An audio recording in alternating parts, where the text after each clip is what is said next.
हाल ही में Assam legislative assembly ने एक नया Assam land and revenue regulation amendment bill पारित किया है, जो राज्य की ऐतिहासिक और सांस्कृतिक विरासत से जुड़े इलाकों में जमीन की खरीद और स्वामित्व के नियम बदल देगा। इस कानून के तहत 250 वर्ष या उससे अधिक पुराने नोटिफाइड हेरिटेज इंस्टीट्यूशंस के आसपास 5 किलोमीटर का प्रोटेक्टेड हेरिटेज जोन बनाया जाएगा। इस क्षेत्र में जमीन खरीदने, रखने या ट्रांसफर करने का अधिकार मुख्य रूप से ओरिजिनल इनहैबिटेंट्स और कुछ एग्जेम्प्टेड इंडिजिनस कम्युनिटीज को मिलेगा। सबसे बड़ा सवाल है कि ओरिजिनल इनहैबिटेंट कौन होगा।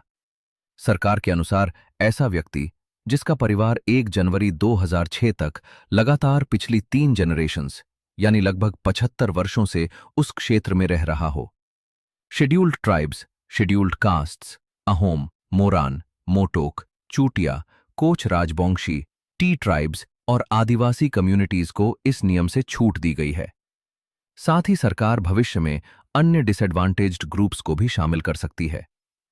असम गवर्नमेंट का कहना है कि बरपेटा सत्र, बताद्रवाथान और मजूली के सत्रस जैसे ऐतिहासिक संस्थानों के आसपास बढ़ते कमर्शियल और डेमोग्राफिक प्रेशर को रोककर उनकी सांस्कृतिक पहचान को सुरक्षित रखना इस कानून का उद्देश्य है।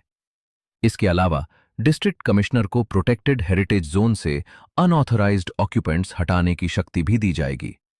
लेकिन यहीं से विवाद भी शुरू होता है, क्योंकि भारत के संविधान में जमीन स्टेट लिस्ट का विषय जरूर है, लेकिन किसी नागरिक के प्रॉपर्टी राइट्स और इक्वालिटी की रक्षा आर्टिकल 14 और आर्टिकल 300A के तहत भी होती है। यदि किसी व्यक्ति से पुराने लैंड रिकॉर्ड्स, इलेक्टोरल रोल्स या टैक्स रिसीट्स मांगे जाते हैं, तो बाढ़, नदी कटाव और बार बार विस्थापन झेल चुके हजारों परिवारों के लिए अपनी पहचान साबित करना मुश्किल हो सकता है। इसलिए केवल दस्तावेजों की कमी को किसी व्यक्ति के आउटसाइडर होने का अंतिम प्रमाण नहीं माना जा सकता।